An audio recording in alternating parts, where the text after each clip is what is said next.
I think when these next 2 days are done, it'll be the best portal class in the history of college football. Now, that still is a lot of work to do once they get here. But to assemble that talent, you could not do that anywhere else.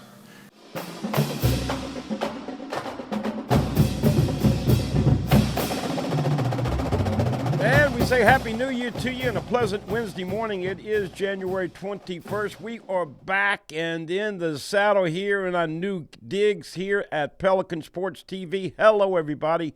Buddy Songy in the house along with Jonathan Poche. Marty Campbell, our cameraman, as always, making it right for you. Hope you are doing well. We apologize. We had sickness. We had technical problems. We had the new year, and we've got all our ducks in a row, so expect to see us more on a regular basis. Of course, Tigers Roar recapping, and yes, sunglasses are on.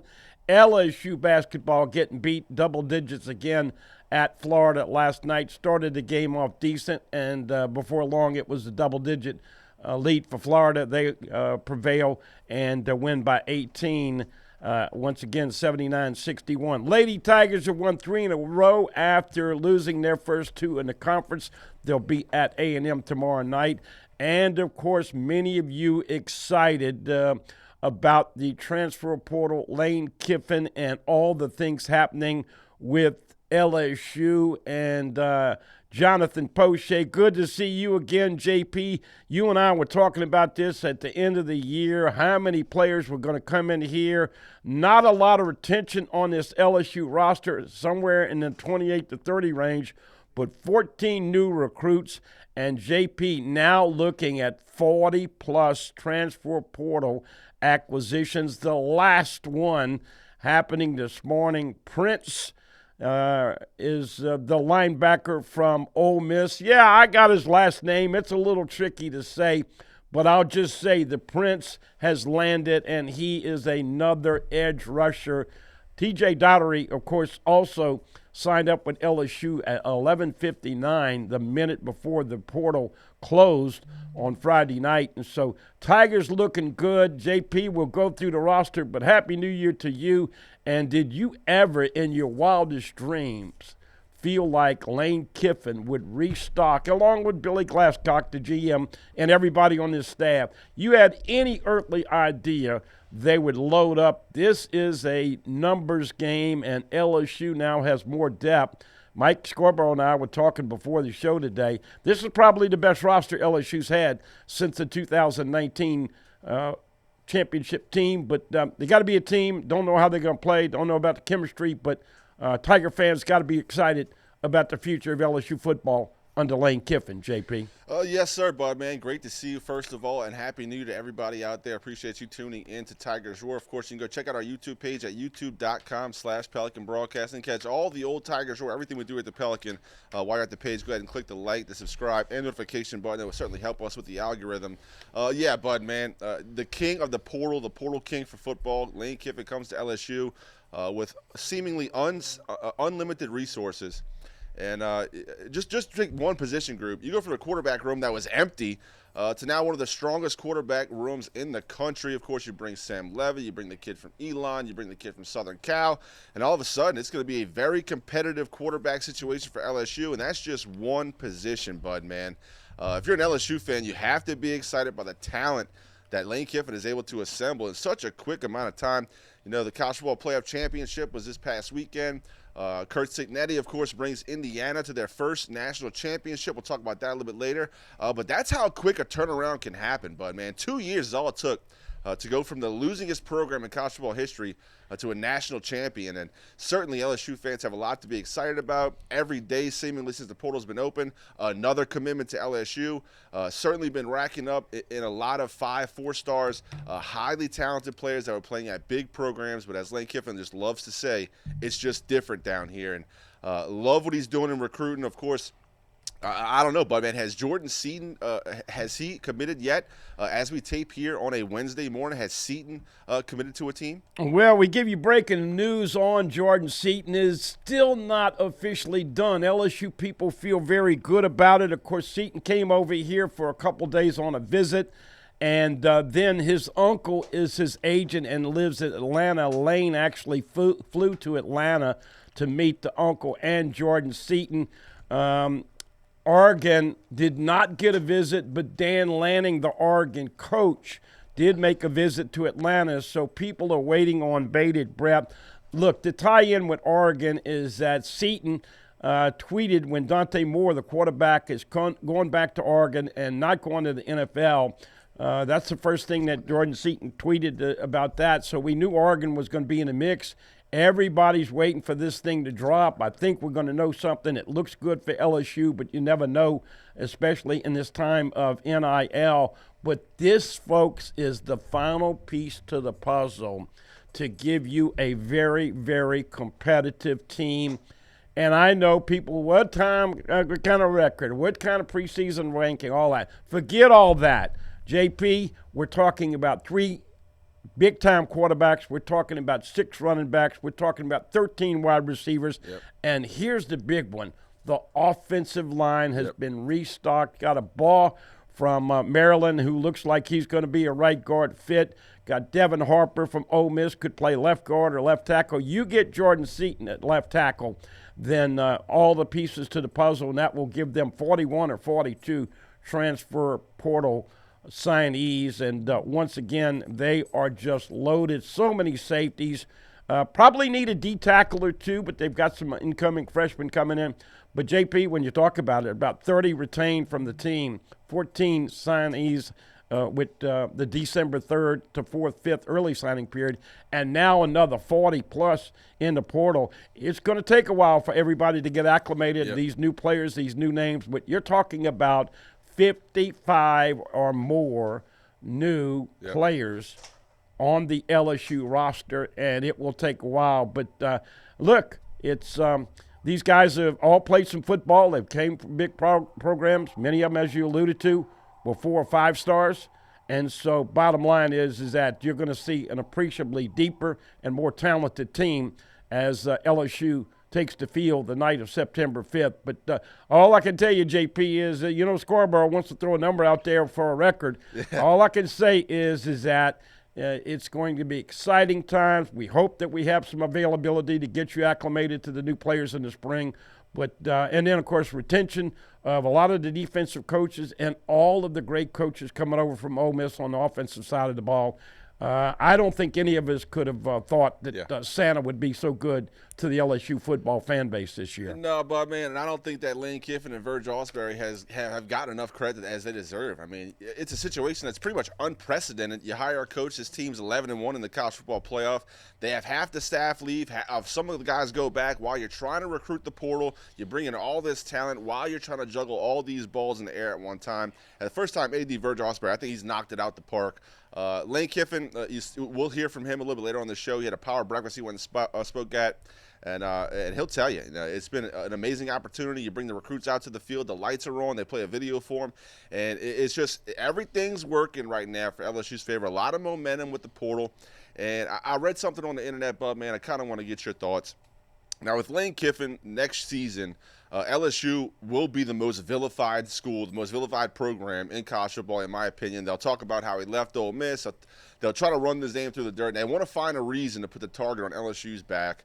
But I think LSU needs to embrace that role. Now, if you're going to just go out and dominate the portal year in and year out, hurt everybody's feelings by taking their best player and come over and play for LSU, it's okay. But you have to step into that role and embrace it. And if you want to be the villain, I think LSU has all the pieces and parts put together right now to really turn on that attitude, turn on that physicality, and embrace being the villain of the SEC. Like you said, the recruiting class, the portal class has been great. It's going to take a lot of time before they kind of mesh and gel and get to that first game.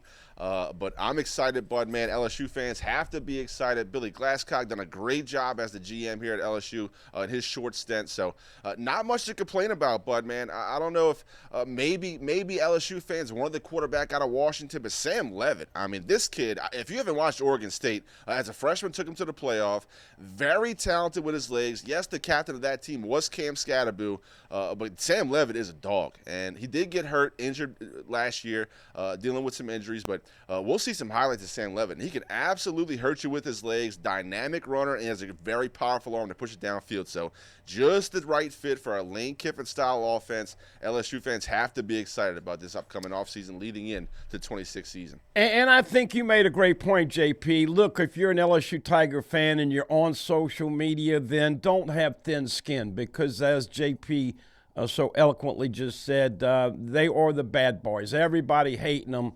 And, of course, now you don't hear any of these dweeby writers that were all over Kiffin about trying to get Ole Miss people and this and that. And now the Duke quarterback who was at Tulane signed a 2-year deal for Duke for $8 million. He played the first year, got him to the ACC championship game. They had a decent year. But then Miami comes in and says, look, we want to pay you more than the $4 million. They just paid Carson Beck $4.2 last year and made it to the championship game. We will have some highlights when we come back up here. But, yeah, you got to embrace the villain. You got to embrace the bad boy, and that's kind of what we're designating and symbolizing today with these sunglasses. You may wear your sunglasses on, especially if you're going to Ole Miss in week 3. Yeah. But I like it, JP. Yep. Lane Kiffin is different. He's young. He works his ever-loving tail off along with his staff. This is going to be a team that no longer are you going to watch the Saturday morning shows and building up to college football and not have any talk about LSU. Right. It is going to be LSU all day long. And, of course, you're not always going to agree with some things that are said. Forget it. Embrace it. Look, they don't get after you this bad, JP, unless they're worried and they're scared. If they thought that LSU would have another BK, and let's get into it right here. I had a guy tell me yesterday, and it makes so much sense. But Lane Kiffin obviously being around the conference, being 50 years old versus in the 60s, just so much of a better fit at LSU. And, yes, they will be hated when you go to the beaches of Florida. They're going to kick sand up on your purple and gold towel. Embrace it. Because exciting times ahead for LSU football. No, I completely agree, bud, man. And, yeah, Lane Kiffin, he's got his quirks. He's funny on social media. He tries to find the humor, and it appeals to the kids. And obviously does a great job recruiting. It seems like the guy never sleeps.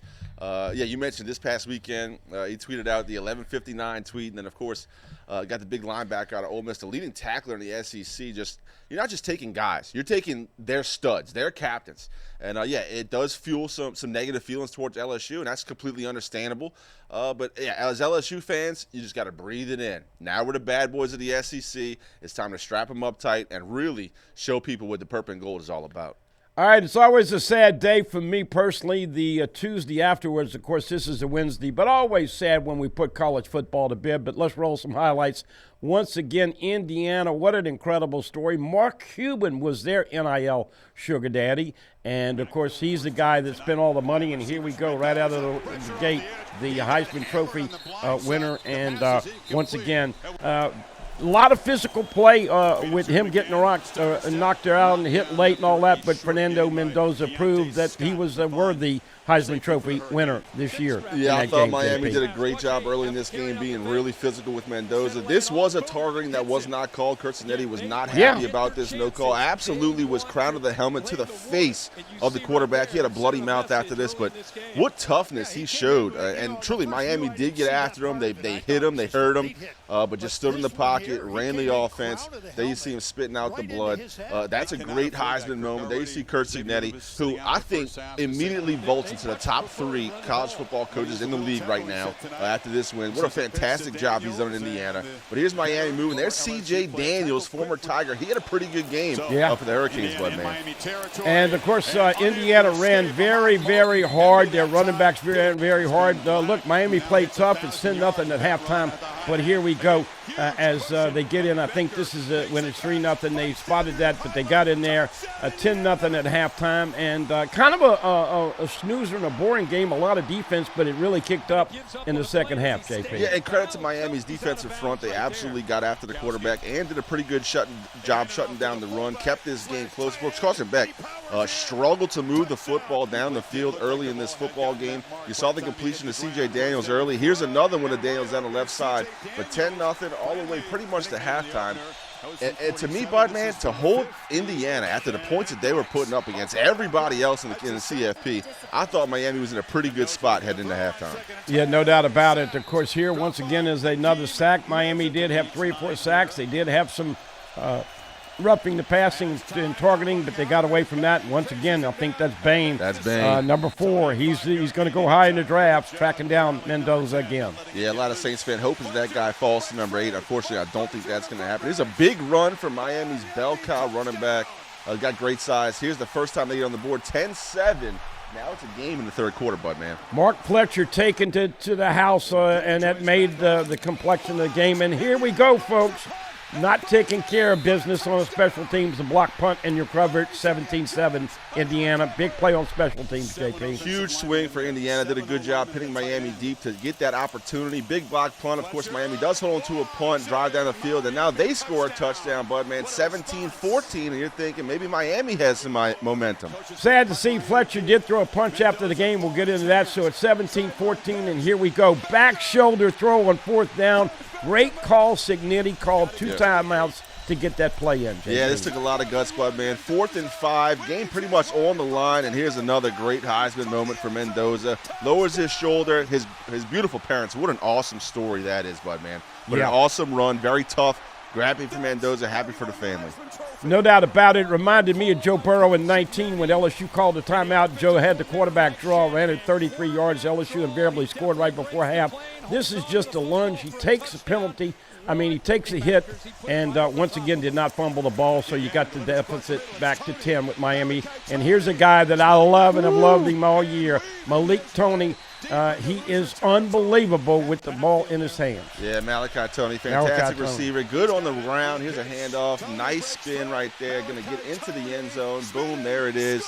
And now it's real close, but man, back to a 1-score game. Miami, you think they have a chance at the end. Unfortunately, Carson Beck drops back on this play and does deliver a ball that was in double coverage. Gets intercepted by the cornerback, and that is all she wrote. Indiana wins their first national championship in program history. This is the second worst all-time Power 5 team in college football. Yes, Lee Corso did coach over at Indiana many years ago, but everybody knows them as a basketball school. They are appreciably older. They had quite a few players that were 23, 24, 25. They did spend the money. Once again, Mark Cuban bragging about, hey, I'm the main guy in NIL. Kudos to them. And, JP, if anybody would have told you it would be Indiana and Miami before the season playing for it all, I don't think anybody would have they would have probably said, are you crazy? But really a lot of parity in college football with NIL and the transfer portal now. Yeah, and credit to Kurt Signetti and his staff, of course, coming from JMU, had a chance to see a lot of different players. Now, they've got to go through the Division II, then he gets a job at Indiana, and he knows a lot of kids. A lot of kids have been playing a lot of football. Bring them in just at the right time, get it all to work, get them all to buy in. I think that was the most disciplined football team I've seen in a long time, Bud, man. Not a lot of silly penalties. Didn't go off sides, not a lot of things in the secondary. The defense was absolutely locked down. You got to give credit to the secondary. They had cornerbacks that were like 5'6", 5'7", 5'8", but they were playing with much bigger receivers, being very physical. The referees pretty much let both teams play on the outside for the most part, and you got to give credit to Indiana. Miami was a very good team. They also spent a lot of money in the portal for this past season, so it's all over, Bud, man. Indiana's a champion. Now we look completely forward to the next year. It's a fresh slate. It just seems like such a long time has passed since that Texas A&M visit to LSU when Brian Kelly, had the fans leave. The student section takes over LSU student section. It just seems like a lot has transpired.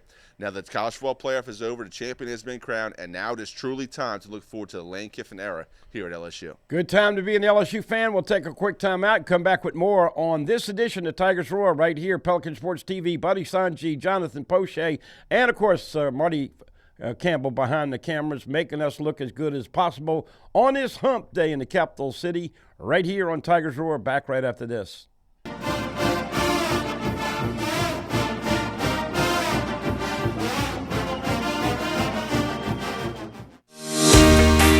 From the versatile Mazda CX-50 to the bold and elegant Mazda CX-90 to the best-selling Mazda CX-5. Don't just move. It's time to move and be moved, and come experience Mazda right now at Team Mazda on Airline. When I started this practice over 35 years ago, I had one goal: to treat every patient like family. And over the years, I've watched kids grow up in this office, come back as parents, and now I'm seeing their kids in the same chair. That kind of trust, it's not something we take for granted. This isn't just where we do dentistry, it's where we make people feel at home.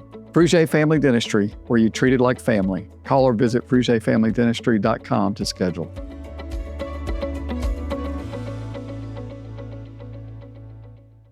Visit Treads & Care Tire Company's new location on Hooper Road in Central. Locally owned for over 50 years, Treads & Care is known for quality automotive repair and top-notch customer service. I'd like to invite you to come out and see us at our new location in Central. You can't smell it, but you can almost taste it. And whether it's for a family get-together or a game day feast, having Manda in the mix always sounds good. For 3 generations, their quality meats and original seasonings have made Manda a Louisiana legend and made their family sausage Louisiana's family sausage. Manda Fine Meats, the flavor says it all.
All right, folks, going to take off the sunglasses and now put on the reading glasses. As before we get to the breakfast, I'm just going to give you a quick synopsis if you've been behind a rock or traveling or whatever. Here we go. 41 coming in from the portal. 3 quarterbacks, including Sam Levitt, of course, from Arizona State. Landon Clark, who's really got great potential at Elon. And then Husan Longstreak, a former 5-star at USC. Great depth at the quarterback spot. 4 running backs, including a guy who runs angry, Dylan Jones from Wisconsin. Racine Gilry, a lot of potential. 9 new wide receivers, including a guy like Jace Brown from Kansas State. Fantastic. Trey Wilson from Florida. Jackson Harris from Hawaii. You're going to love this wide receiver from Hawaii. Winston Watkins from Ole Miss, as well as others. Tight ends, a couple of tight ends from Malik Thomas from Pitt and Zach Grace from Oregon. He will be a blocker and a catcher. Offensive lineman that could come in and start. Ball from Maryland is a big-time player. Sean Tompkins from Baylor could be an outside tackle, along with Darren Stray, another tackle from Kentucky. Devin Harper from Ole Miss, and a couple of more guys coming in. 2 D linemen, Steph Green from Clemson and Malik Blockton from Auburn. 4 defensive ends, including Prince from Ole Miss, Jalen Brown from Carolina, Jordan Ross, a former 5-star from Tennessee, and Achilles Woods from South Alabama. 2 linebackers to go with the Weeks brothers, T.J. Dottery and Theo Grace. And then 4 safeties, Ty Benefield from Boise State. Here's one that you want to make notice of, Fahim Delane. That's the brother of Mansour Delane. He signed with Ohio State, big-time safety. He is going to be a snot knocker. Mason Dossett, another. And then special teams, the kicker, Scott Stars from Arkansas. Hayden Craig, a punter from Florida. Long snapper, Mac Mulhern. There are competitions at those spots because Grant Chatwick is coming back. Silas Hall is coming back, and JP. 41 coming in, 36 going out. Incredible when you think about not just the bodies, but I always ask this question, and you and I always talk about it. How do you ascertain what you pay this guy versus losing him to another school. Right. And when we're talking about quarterbacks, we're talking about $4 and $5 and $6 million. You're talking about a left tackle. You get Seaton. Jordan Seaton's going to get paid over $3 million to play 1 year, whether it's at LSU or Oregon. Everybody hoping that it'll be the Tigers. Hold on with bated breath. They've done everything they can. But it's just amazing how you have to handle this budget and these players. And, JP, it's just a new day in college football. Every player on that team gets his deal analyzed. And, of course, Brian Kelly and Austin Thomas had one deal. Now you got Lane Kiffin and Billy Glasscock, and so that's why there was not that much retention, but excited to see all these new players coming in, JP. Yeah, absolutely, Bud, man. You fill a lot of holes with immediate talent. And one thing that we haven't really talked about a lot on this show is what happens when guys that are already on your roster find out how much you're paying the new guys transferring in. Obviously, it was leaked this past weekend at Ole Miss what they were paying some transfer guys to come in compared to what retaining players were getting, and it ruffled a lot of feathers. And Ole Miss players, understandably, were upset. Like, look, dude, we just had the best season in Ole Miss history. We did that. We stayed. We committed to the new coach, and now you're paying these transfer guys more. It's like you said, it's a new day and age. You're not only re-recruiting your players, you're re-signing their contracts, you're attacking the portal, you're attacking high school. It's a lot going on. Not to mention, just in LSU's case, Lane Kiffin had half of his offensive staff still coaching for Ole Miss throughout the playoff run. So a lot of moving parts. You got to give credit for getting great, proven talent along with a lot of young guys who have a huge upside to come fill glaring holes at LSU's roster. I'm excited about the linebacker Daughtery from Ole Miss. I'm excited about Princewell. I'm not going to attempt his last name yet until he's officially making plays for the Tigers. But yeah, you mentioned Mansour Delane's little brother from Ohio State. I mean, you're not grabbing kids from Southeastern. I mean, you're grabbing kids from wherever you want, all over the country. Huge programs that have playoff aspirations, just like LSU, but they're choosing to come down to the Bayou, choosing to come down, play for Lane Kiffin, and LSU fans need to be excited about that situation. All right, folks, we have not had much tape to show you or let you hear from Lane Kiffin. This was at a breakfast get-together. We'll give you about 6 or 7 minutes with Lane Kiffin meeting an LSU breakfast group yesterday. And here's the coach. You hadn't heard from him since the opening press conference early on when LSU landed him from Ole Miss. Here's Lane Kiffin with about 6 minutes, and look at the difference. I think the comfort zone, he's comfort in his skin, but he's comfortable being the LSU coach. Here's Lane Kiffin yesterday at the breakfast get-together.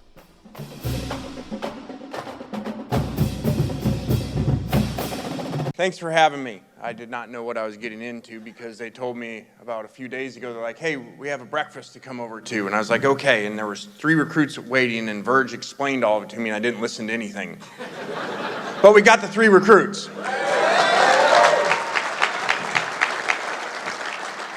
So this has been an awesome time. I don't know, almost 2 months we've been here. And basically every day we've just been in the office, just grinding. And it's been a really challenging time to, have so much roster turnover and staff turnover and then have to go replace so many things. And, we've sat back and looked at it and probably said, there's never been a time like this where anyone's taken a job and had so many things to do.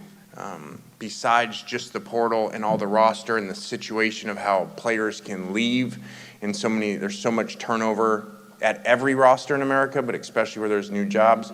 But also at that, to have a staff and then the staff go back and help another team in the conference try to make a national championship run has been really challenging. So I really thank our support. Since we've got here, it's been amazing. Everything we've asked for, they've been there and given to us. And, I was sitting there thinking, and both speakers commented really on pushing yourselves, out of your comfort zone. And that's really how you become great. And that really was a lot of this decision making. I was very happy where I was at. It was an amazing 6 years. We were top 5 team in the country, 3rd winningest program in the SEC over that time. And as I sat there and had great options to go to, including staying there, when John Carmouche and Verge and Julie came in and met with me, I know I keep saying it was just different.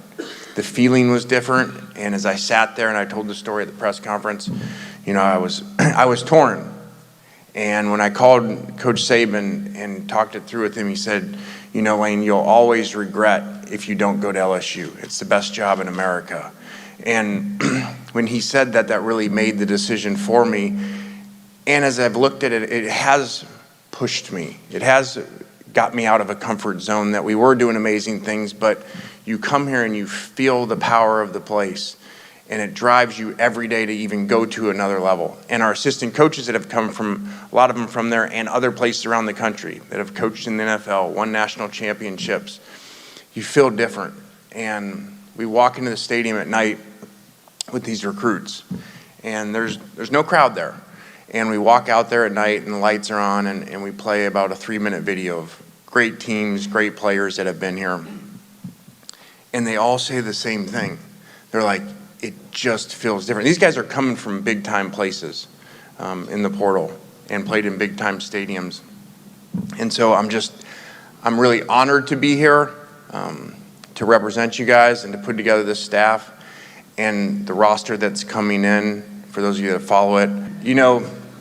It is an exciting time. I think when these next 2 days are done, it'll be the best portal class in the history of college football. Now, that still is a lot of work to do once they get here.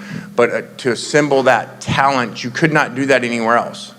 And when I got up there and I spoke and I said, hey, this is a message to the best players in the country about where to come. We came here together to put ourselves together with LSU and to put that together to give the players this to come to and to see the early success before we've ever won a game. These guys have all the options in the country of where to go.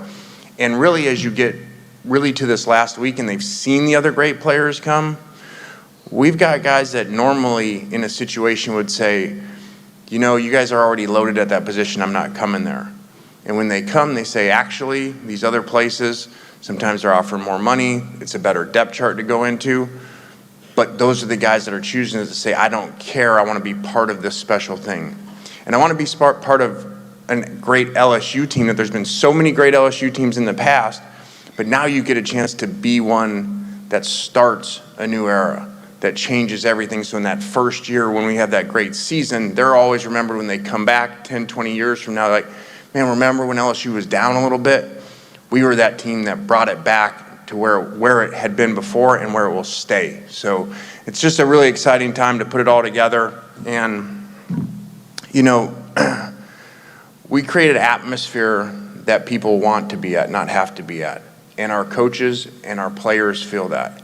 You'll watch as we've been here for a year, you'll see very few of our players go in the transfer portal, significant players, because they really love playing for us. So I think what you've probably seen if you've watched the previous place that we were at is you saw a sideline and a team that played with great energy and passion. They played tough, hard-nosed, aggressive football, but they also had a blast doing it. And I think we have a really unique balance of creating that. I'd kind of say in your businesses probably some of you do the same thing. People want to come into work, because I've been in those atmospheres where maybe it's successful, but you get in, you're driving in the morning and you're miserable because you're not looking forward to the day or the environment. So I think we've hit that sweet spot of being able to have a really, really competitive environment, but also that the kids enjoy coming in and look forward to coming in. So. And there you hear Lane Kiffin talking about the guys coming in here. By the way, the last two was the tight end's brother who comes in. Theo Grace is a linebacker from North Dakota, and Princewell Umanmielen is the pronunciation. Umanmielen Princewell. We just call him the Prince over here, an edge rusher. They also got Daughtery from Ole Miss. But look, we're going to tease you a little bit, and JP's got a little bit of a slide on potential, what the offense could look like. Let's get right into it. Sam Levitt and Harlan Berry, obviously Caden Durham, of course, Trey Wilson, the wide receiver. Once again, JP, Winnie Watkins, and the rest of the guys. Trey Green, how cool is it going to be to see Trey Green with this LSU offense now? I don't think he might be listed as a tight end, but that's going to be a big receiver that's going to get plenty of activity. And the great thing about it, JP, is they did a great job of getting the big uglies in, as they've got double digits coming in with the offensive line, and they retained Braylon Moore and some others. But that offense should be balls to the wall, JP. Yeah, Harlan Berry, Caden Durham both coming back after flirting with the transfer portal. Of course, you get the burner in Eugene Trey Wilson. This guy's going to take the top off of defense. He's going to absolutely fly. Jace Brown, very underrated out of Kansas State. And Winnie Watkins, of course, didn't get a whole lot of playing time at Ole Miss. Lane Kiffin knows he's a playmaker. Looking forward to what he does in the purple and gold. Then you bring back Nick Anderson and Tre'Davious Green. That is a formidable starting offense right there, bud, man. Still more to come. There I am. Still more to come. Of course, you're going to wait and see what happens with Jordan Seaton, the number one transfer portal player left. LSU has a lot of momentum. We talked about his visit. Dinner was canceled, but then he stayed. Of course, Dan Lanning from Oregon did visit Atlanta in this past day. So still waiting to hear from Jordan Seaton, see what he chooses. But got to be happy as LSU fans, not only about this offense, but Lane Kiffin absolutely loaded up this defense, too, with the addition of Prince Well, the addition of Daugherty, two guys that absolutely balled out for Ole Miss. So LSU, a lot to look forward to, including both sides of the football and on special teams. But, man, a few of these guys they brought in could absolutely burn down the field. So it's going to be interesting to see who's going to get those opportunities in the return game next season. You know, folks, when there was a press conference with Coach Kiffin, one of the things that was mentioned is that the additional money that they're going to have for recruiting, the NIL, revenue sharing, it makes a difference. No longer will you hear the Budman mention 85 because, JP, they're going to go all the way to 105, which is a big advantage because you've got 3 stars in this state that sometimes don't get an opportunity. You're not going to lose those anymore. And so incredible compiling of the depth. Obviously, we don't know how they will look like, but from a body standpoint, and a lot of these guys, JP, big, strong, fast, mean, angry. The days of LSU being finesse are over.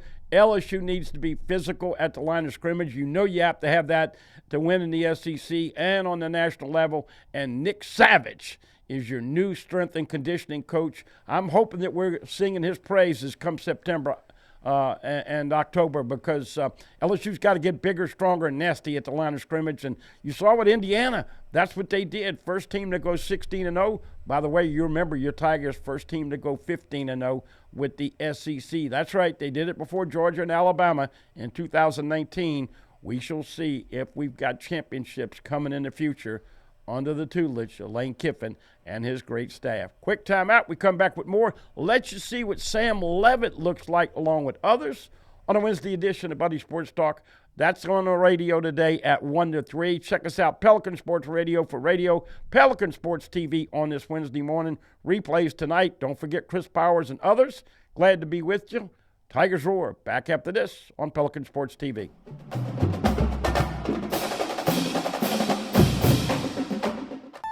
Tremonti's has meat. Tremonti's has seafood. Tremonti's has much more. Tailgating and home gating platters. Huge wine and liquor selection. Beer and all the spices you need. Chairman Reserve and Wagyu meats. Ribeye rolls, shrimp rolls, kebabs. 20 flavors of sausage for the grill. Daily lunch specials and game processing. On-site catering also available. Good meat ain't cheap and cheap meat ain't good. Visit Tremonti's.com. Few things in life are as valuable as family and peace of mind, especially when it comes to your final arrangements, and that's where Lee Serio can help. His prepaid funeral plans make sure your life will be remembered exactly the way you want it to. With Lee Serio, no detail is too large or too small. Call Lee or his wife Gretchen at 225-315-6329. Let Lee Serio give you and your family the peace of mind you all deserve. Live and play on the fairway at Greystone Golf and Country Club, a serene, challenging golf destination located in Denham Springs. For tee times and membership opportunities, go to GreystonecountryClub.com. From the versatile Mazda CX-50 to the bold and elegant Mazda CX-90 to the best-selling Mazda CX-5. Don't just move. It's time to move and be moved, and come experience Mazda right now at Team Mazda on Airline. Treads and Care Tire Company announces its new location on Hooper Road in Central. Locally owned for 50 years, Treads and Care is known for quality automotive repair with top-notch customer service. Treads and Care offers the convenience of shuttle service and pickup and delivery of your vehicle. You can also enjoy the comfortable customer area, complete with workstations, high-speed internet, and a complimentary coffee bar. I'd like to invite you to come out and see us at our new location in Central. Treads and Care, the tires you need and the service you want.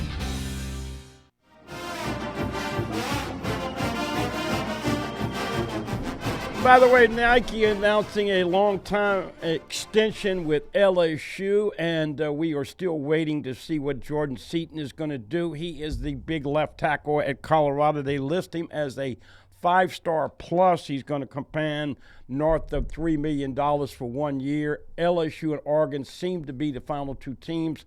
LSU courted him for a couple, 3 days, and then I think his uncle's his agent, his uncle's in Atlanta. Kiffin flew over to Atlanta yesterday. So did Dan Lanning with Oregon. So, JP, we thought that by the time we went to TV, we'd have something definitive. But, look, it goes back to the old days. Sometimes you have to wait a little bit longer. But whether you get him or not, LSU is going to be incredibly loaded. But if you get this guy, he's a plug-and-play starter at left tackle. And as we know, JP, going to be interesting to watch LSU with a decent offensive line this year. Yeah, you mentioned it, Bud, man. Two good running backs, but they have to have holes to run. And Jordan Seaton, obviously the coveted prize in the transfer portal right now, and that's a good thing. Like, LSU to be in the mix with top two schools to get this kid is a good thing. Just to be mentioned in the sweepstakes, top offensive lineman available. Kid, like you mentioned, is a plug-and-play guy. Is going to be your left tackle from day one. You already know what you're getting. He played it for Deion Sanders in Colorado. Put tape on, put it on tape, what he can do on the field. So, yeah, Jordan Seaton would round off this recruiting class, this portal class, very well, Bud, man. And it would turn the SEC offensive line, for LSU at least, one of the tops in the conference. Going from a mediocre line, a line that hasn't had any time to really gel together yet. You bring back Balin Moore, and if you add this to the edge, LSU is in a good spot going into the offseason, getting ready for spring. One other tidbit we hadn't mentioned yet, Caden Durham is coming back. He was in the portal. They talked him back. That's a good thing. And, of course, Harlem Berry. JP, you and I talked about Harlem Berry coming out of high school. I think he's going to look like a man. I don't know if he's going to be 200 or what he's going to weigh, but he has been putting the work in. And I just can't wait to see how they utilize those running backs and those wide receivers in space, folks. You're going to love going to Tiger Stadium the night of September 5th because you are not going to be able to predict the first play, the third play, the fifth play in space. Hurry-up offense, probably average 75 to 78 plays a game. Exciting times, and then you kept a lot of the defensive people. The other positive, in my opinion, JP, with the way all this is worked out, is Blake Baker being retained will now learn from Lane Kiffin and Charlie Weiss Jr. what they've got to do to stop that quarterback run. As we know, that has been a dilemma for Coach Baker and his defensive players the last couple of years, especially playing Alabama with their quarterback runs. All those other quarterback runs, Vandy, A&M, you can go on and on and on. I think practicing against Kiffin on offense in practice, going to certainly tweak what they do defensively. And Coach Baker, everybody excited about having him back with Coach Peoples as well as Corey and Jake. And lo and behold, a lot of new coaches. Boy, if they don't get 40 sacks, I mentioned 40 sacks last year. It wasn't even close. They didn't get even to 30. I'm calling it right now, JP. They're going to be able to put some massive pressure. Yes, they're going to blitz, but I think the front four is going to give them better pressure than they've had the last couple of years. Yeah, but, man, you made a great point. Just the opportunity for Blake Baker to see Lane Kiffin, to go against his offense in practice, to kind of pick his brain about what works at rolling out a quarterback. Lane Kiffin has always had mobile quarterbacks. That's how his offense runs. And when things break down, Sam Levitt is absolutely going to get his. Guy's very dynamic with the ball in his hands. It will only help Blake Baker and that defense to go against these type of offenses, and have some type of working together conglomeration between Blake Baker and Lane Kiffin. Obviously, we're all pulling the rope in the same direction for LSU, but it can only benefit them. You mentioned the big uglies up front for the defense. LSU has hung their hat on the defensive line for as long as I can remember. That has kind of faded away here in recent memory, but I do think with all these fresh bodies you bring in, including the talent that you're bringing in from high school, Big Lamar Brown's going to be a problem besides Big Rich from St. Aug, from Carr. We're going to see how it all works out, but on paper, right now, you have a ton to be excited about for LSU. No doubt about it. Let's whet your appetite a little bit. Sam Levitt will roll the film on some of his highlights. You saw him in the playoffs 2 years ago with Scadaboo as great running back. And as we know, Arizona State, the last time they sent LSU a quarterback, well, it just happened to work out pretty well for LSU and the player. Here we go, JP. Early highlights with Sam Levitt. But, this is Sam Levitt as a true redshirt freshman playing for Arizona State in the Big 12 championship against a good Iowa State team that was ranked in the top 20. You saw what he can do with his arm. There he is with his legs. The kid is very dynamic. Wanted to show you what it looks like for this guy to be on the biggest stage. That's why I picked these highlights, But here you go. Rolling out to the right, buying some time, then decides, you know what, I'm just going to turn it up. Running through tackles, The kid is a good runner. 6'2", about 205, and once again, Kiffin loves to run his quarterback. He loves having three of them. Here we go, another pass to get them down as Arizona State. I love Scadaboo, love Levitt.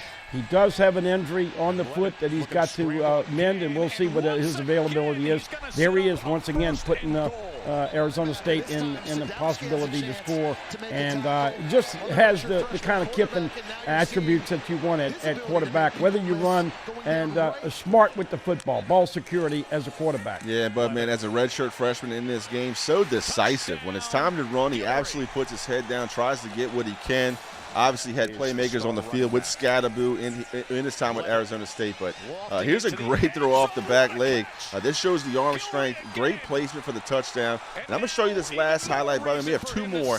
This is the last one from this Big 12 championship. This will be a touchdown. I believe this is Cam Scadaboo. So, a dynamic player, obviously, but getting the ball out on time, getting it to your playmakers, that's what the Lane Kiffin offense is. And now here we go. Here's a highlight from this past season. Redshirt sophomore before the injury, Sam Levitt against TCU, obviously ranked in the top 25. Look at this spin move. Boop. That is a talented, dynamic runner, Not going against, scrubs. TCU, a very good defense. Yeah, no doubt about it. And it is exciting from an offensive standpoint, defensive standpoint. Next time we are on Tigers Roar, we'll go through all of the coaching staff. But Joe Houston coming over from Florida with the special teams really like the fact that they've got somebody that's going to do their due diligence on getting the best special teams in there. As we know, 36 players leaving out, 41 coming in, still waiting on Seton. Just to give you a little bit of heads up on the other LSU sports real quick, LSU men's basketball got beat last night by double digits at Florida, and I think the skinny is real simple, folks. Everybody appreciates Matt McMahon. They like Matt McMahon. He's a classy guy, but if he doesn't make the NCAA tournament this year, he's probably going to get the pink slip and go bye-bye, and who knows what LSU will do with the next basketball coach. Kim Mulkey and the Lady Tigers open up the conference schedule 0-2, got beat by a late shot by Kentucky in the PMAC, went on the road and kind of laid down the last 3 or 4 minutes and got beat by Vandy, but they have come roaring back, including a big win over Texas at the PMAC last Sunday, and then just took care of Oklahoma this past Sunday. So they are now at 3-2. As always, Coach Mulkey and the Lady Tigers perched at number 6 with their weekly poll. And, JP, it's hard to believe. I'm superstitious. I hope this doesn't mean anything. But LSU baseball, 2-3 the last 3 years. LSU's won the Natty 2 years. This year, I'm a little leery. Why? Oh, they're loaded. Jay Johnson, loaded. Everybody back with new talent, opening up the season against Milwaukee on Friday, February the 13th. That is unlucky for me, so let's hope they're not superstitious like me with baseball. Yeah, but, I'm certainly looking forward to it. You mentioned it, Jay Johnson. They keep on saying it every year, Bo, man. It's a good problem to have, but they keep on saying it. This might be the most talented team, top to bottom, that Jay Johnson has had. Of course, you bring back the studs that are returning champions in the middle. Derek Curiel, Stephen Milam, just to name a couple. These kids were huge contributors to a national championship run. They come back. The offense is going to be absolutely phenomenal. Stanfield, Curiel, Brown, whatever kind of way that they figure it out. Bringing in some power, hit from the corners. Jay Johnson, absolutely loaded roster. It's going to be interesting to see who the starting rotations of the Friday night, the Saturday night, Sunday guys. You had to figure Casey Adams going to be somewhere in there. You got to figure William Schmidt's going to be somewhere in there. But a good problem to have with so many arms and so many bats trying to find playing time. Looking forward to baseball season, to say the least, for LSU. And, of course, don't forget Beth Tarina and LSU softball will be opening up. They'll have their media day with softball and baseball coming up here in the next couple of Fridays. And LSU gymnastics, they did take a tumble and had a low score at Georgia on the road with some falls, but they are still perched at number 4. JP, it's pretty spoiled for the LSU fan base. You know, BK got one thing right. We are all spoiled. Right. And it's about time for LSU football to spoil you again. We feel like that's coming in. But it's nice for these spring sports to give the Tiger fan a lot of fun. And once again, Mulkey and the Lady Tigers are going to do great things. You know Jay Clark is going to have them ready at the end. Beth Tarina, how much pitching does she have? And then Jay Johnson. You know, you hate to expect it, but it's almost a given that fans expect to be in Omaha again, and they are loaded. They've got a kid from Calachi, an outfielder that's trying to break in, and we all know about Jake Brown and Curiel and everybody else. And so a lot of pitching. They stay healthy. It's hard not to see them challenging for another natty this year. Yeah, Kate Arambidi, a guy who didn't get a lot of at-bats last year, but absolutely has a talent. He's going to have a huge role this year for the offense. He was phenomenal in high school, one of the highly sought-out players coming into the college baseball ranks. Jay Johnson gets into LSU. He's going to be a power bat for LSU. They're also bringing in some guys. Omar Cerna, I don't know if you've heard the name, but he's built like a rock. I mean, the guy has solid muscle. He's going to be a freshman catcher. Also going to be hitting the ball pretty well. We'll see how the infield works out. Still going to work out the second base spot. Still going to work out the third base spot. But as it sits right now, you mentioned it, expectations are through the roof. LSU, the closest thing to a dynasty in college baseball. You win another one, that's 3 and 4 years. I say go ahead and crown him. He's the dynasty king. Don't forget about our great sponsors, folks. Go see Greystone Golf and Country Club as they take care of you as we get into golf season. Team Honda, Team Toyota, Team Mazda, and as always, Treads and Care, just a few of our great sponsors here. JP, you got a little treat for us with the Saints finale with some plays. Your assessment of Shuck as a rookie and Kellen Moore as a rookie head coach for the New Orleans Saints. They had a little winning streak there at the end. And can you imagine being Tampa Bay, dependent on the Saints to win the last game to get into the playoffs? Right, yeah. Credit to Tyler Shuck coming in as a starter, winning a few games. Credit to Kellen Moore for sticking with his guns. Knew what he had in Tyler Shuck. Everybody criticized the Saints, and the Saints front office was taking Tyler Shuck, the 40th overall pick, but it certainly turned out to be a good move. He might win Rookie of the Year for offense. Tate McMillan possibly has a chance to upseed him. But, yeah, overall, you know, they only win 5 games, but you have to be optimistic. At least you want to see more from Tyler Shuck. We do have the top 10 offensive and defensive plays. We'll go ahead and roll that, bud, man. We'll get to it. Here it is. We'll start with the defense, which I thought Cam Jordan and Demario Davis once again defied Father Time and had a great season. Here's Carl Granderson on a great interception. This is a game late in the season. The Saints beat the Falcons. Yep, Cam Jordan's going to be a star in the media, by the way, as we see. And a great, as you said, INT right there at the line of scrimmage. He had a good year for the Saints this year. Yeah, you got to give credit to Brandon Staley, defensive coordinator for the Saints. Dialed up some pressure all year, really got the most out of these veteran guys. Chase Young, everybody thought he was a bust before he got to New Orleans, but he absolutely shined. Had over 10 sacks this season, was the Saints leader in sacks. But the young guys, Quincy Riley, Jonas Sankert, Danny Stutzman, just to name a few, they absolutely hit in the draft, which the Saints couldn't be able to say since like 2017. So there is optimism going into this offseason, bud, man. Yeah, no doubt about it. I was impressed what they did defensively. Of course, as we know, you got to put pressure on the quarterback, and here we go, another big stop for the Saints. He picked it up, forced a fumble and take it to the house for about 80 yards. Yeah, and when you're winless, Bud, man, you have to have plays like this in the game. The Saints went into the Giants 0-4 on the season. Of course, big up their first win of the year against the New York Football Giants, who signed their new head football coach, John Harbaugh, this past weekend. But here's another look at it. A great job, great athletic play to pick up this ball, scoop and score it, 93 yards to the house.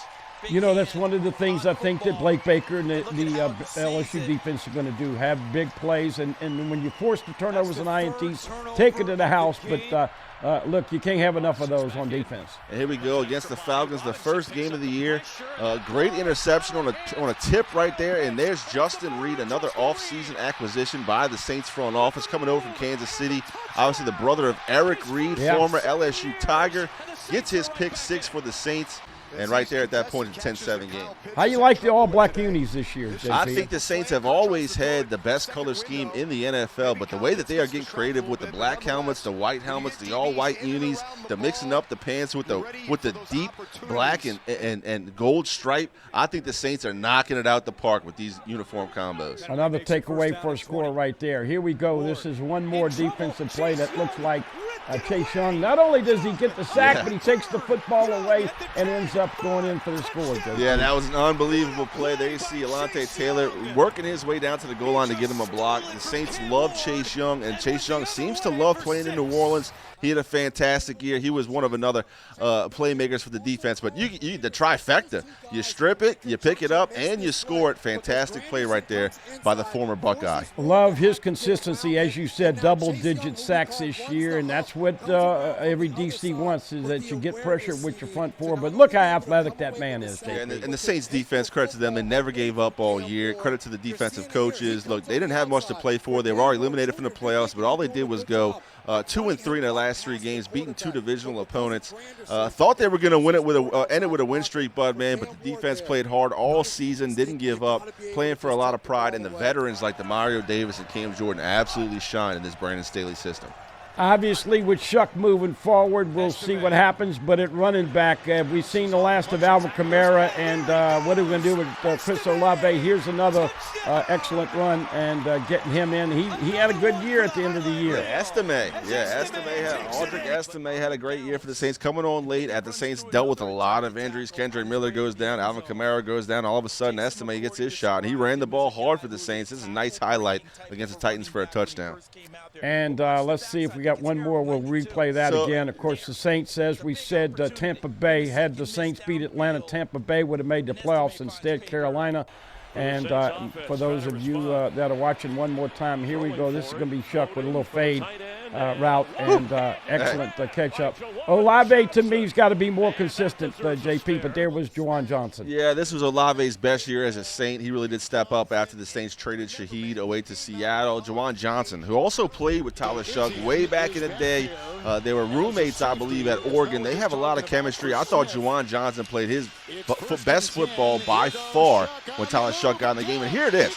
This kind of kicked off the Tyler Shuck parade. When you go that hard towards the end of the game trying to dive, great effort right there by Tyler Shuck getting the end zone against the Bucs. Folks, I don't care if it's college or pro. When your quarterback has wheels and can hurt you with his arm and his feet, it just makes it much tougher to defend, JP. Yeah, Tyler Shuck did have some creativity from Kellen Moore. Of course, he was a play caller at a couple different spots, was very successful. So looking forward to getting more creativity now that we know that Tyler Shuck can handle the offense, both with the reads and with his legs. And, of course, we will see what they end up next year. What did they finish, JP? 6-11? Yep. 6-11. LSU finished 7-6. I think it's obvious to even the most casual observer. Expectations will be through the roof. Appreciate all of you tuning in. Appreciate all of the guys who made our transition from one studio to the next make to be seamless. Enjoy your afternoon. We'll give you updates on the radio show about Jordan Seaton. LSU killing it in the portal. Don't forget, we'll be back next time right here with another edition of Tigers Roar on Pelican Sports TV.